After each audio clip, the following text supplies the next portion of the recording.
Olá, somos alunos do Instituto Federal de Brasília, Campus Gama e FB. Estamos aqui para falar sobre a Guerra do Paraguai. E na Guerra do Paraguai, vamos falar sobre os seguintes tópicos: sangue e morte na terra de ninguém, a Tríplice Aliança vai à guerra, o teatro das operações, de Tuiuti a Curupaiti, a Dezembrada, a retirada da Laguna, consequências da guerra. Durante 3 séculos e meio, Espanha e Portugal, que eram os governantes da época, não impuseram os limites de seus territórios. E desde o século XVI, Portugal tentara estender seu território até os limites do Rio Prata. Porém, a Espanha não dava espaço para o domínio luso da região.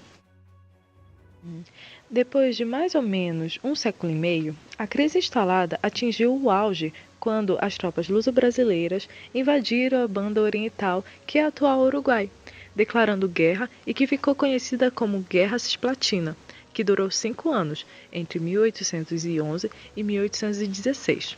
A partir de então, não haveria vestígios de paz nesta região, por um grande período. Quando a primeira colônia se declarou independente, que no caso era o Paraguai, a tensão desses impérios se tornaram mais intensos.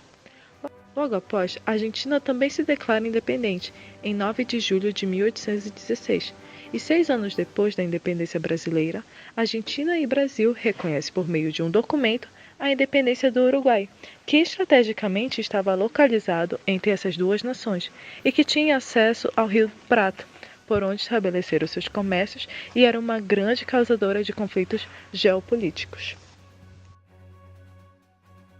O partido político que governava a Argentina era o dos Colorados, que se impuseram ao Uruguai, e durante um tempo de 10 anos se enfrentaram em uma guerra conhecida como Guerra Grande, entre o ditador João Manuel Rosas, que era um colorado, e os capitães Frutuoso Rivera, também colorado, e Manuel Oribe, que era do Partido Blanco.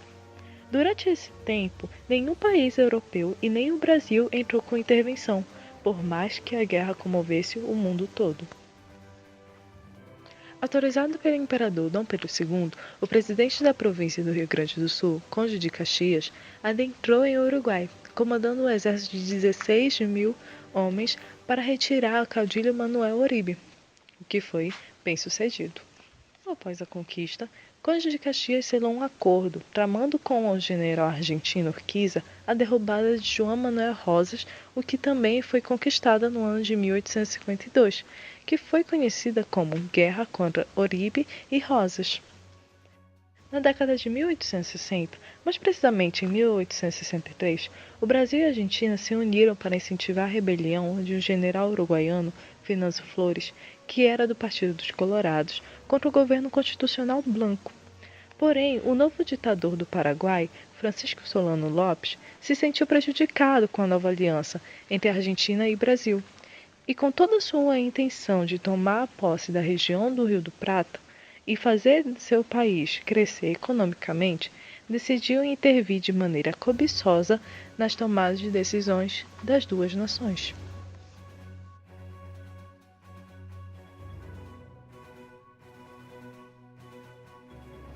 Para Solano Lopes, sua decisão como forma de proteção ao Rio Prata foi atacar os navios de guerra do Brasil em Assunção e invadir o território do Mato Grosso, e mais tarde pretendia derrotar as tropas brasileiras que haviam invadido o Uruguai e contra-atacar a região do Rio Grande do Sul, pedindo autorização para a Argentina. Só que seu pedido foi negado. Então, em grande audácia, Solano Lopes ignorou o negado e declarou guerra contra a Argentina também, tentando negociar o apoio do Partido Blanco do Uruguai e sobre suas tropas no Mato Grosso do Sul com o Brasil. Porém, nenhuma negociação foi feita, e mesmo sendo o país com menor índice de riqueza, Solano Lopes sabia que suas tropas estavam preparadas para uma guerra. Depois de 40 dias que o Tratado da Tríplice Aliança, formado por Brasil, Argentina e Uruguai, for assinado, a conhecida Batalha do Brasil contra o Paraguai no Rio Riachuelo teve uma derrota inestimável para os paraguaios. Contudo, a Batalha de Tuiuti traria mais uma derrota para os paraguaios e, por fim, em 1º de maio de 1870, Solano Lopes morreria por tropas brasileiras.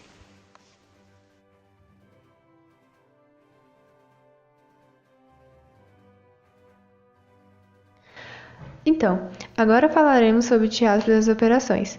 Este conteúdo embasará estatísticas de soldados mobilizados para guerras, soldados mortos e também falaremos sobre as fases da Guerra do Paraguai. Pois então, a Guerra do Paraguai foi travada nos rios Paraná e Paraguai. Em média, 64 mil soldados foram mobilizados. Dentro desses 64 mil, 28 mil eram compostos por mulheres, crianças e velhos. O campo de batalha, com certeza, houveram milhares de soldados. Podemos classificar eles. 145 mil eram soldados do Brasil, 25 mil eram soldados da Argentina e 3 mil eram soldados do Uruguai.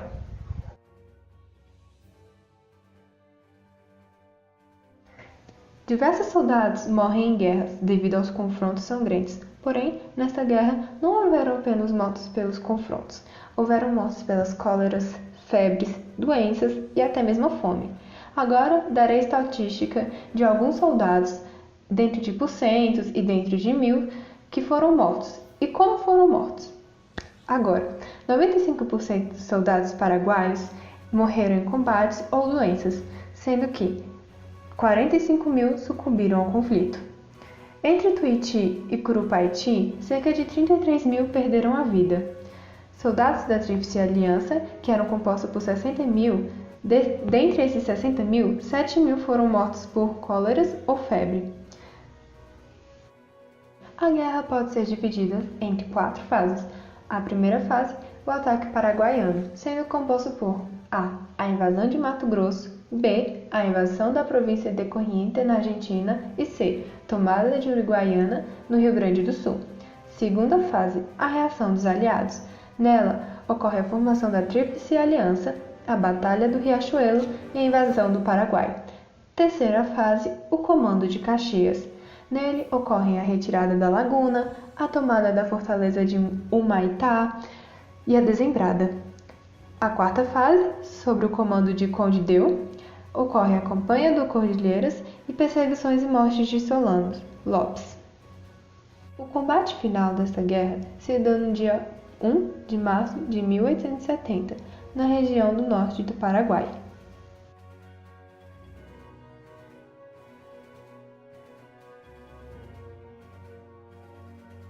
De Tuiuti a Curupaiti. Esta foi a maior e a mais sangrenta batalha armada do continente sul-americano. Nele, ocorre o início da segunda fase dessa guerra. Em abril de 1866, os exércitos da Aliança invadiram o Paraguai por terra, e a Tríplice Aliança estabeleceu seu quartel-general no Tuiuti. Perante isso, em 24 de maio de 1886, os paraguaianos decidiram que era preciso tentar desalojá-los de lá. O cenário para o confronto estava estabelecido e desenhado. De um lado, agruparam-se 10 mil soldados da Argentina e 1,2 mil soldados do Uruguai. Esses estavam sob o comando do general e presidente argentino Bartolomé, comandante das forças da Tríplice Aliança. Do outro lado, 24 mil combatentes paraguaianos sob o comando de Solano Lopes. Partindo para a ofensiva, Lopes determinou o avanço de 18 mil homens. O plano dele consistia em investir contra os flancos e o centro das tropas aliadas. Depois de 2 horas de batalha, as tropas do general brasileiro Manuel Osório conseguiram conter o ataque ao centro da formação brasileira, e às 4h30, o exército paraguaio batia em retirada, deixando 6 mil mortos e 7 mil feridos. Porém, a Tríplice Aliança não os perseguiu. Perante isso, Bartolomé afastava-se por 2 anos. No dia 22 de setembro de 1886, Bartolomé comandou o ataque pessoal à fortaleza de Curupaiti. Perderam a chance de destroçar Tuiuti. O combate redundou em tragédia e fracasso. Assim, a partir de 1866, a Guerra do Paraguai passou a ser uma guerra do Brasil contra o Paraguai.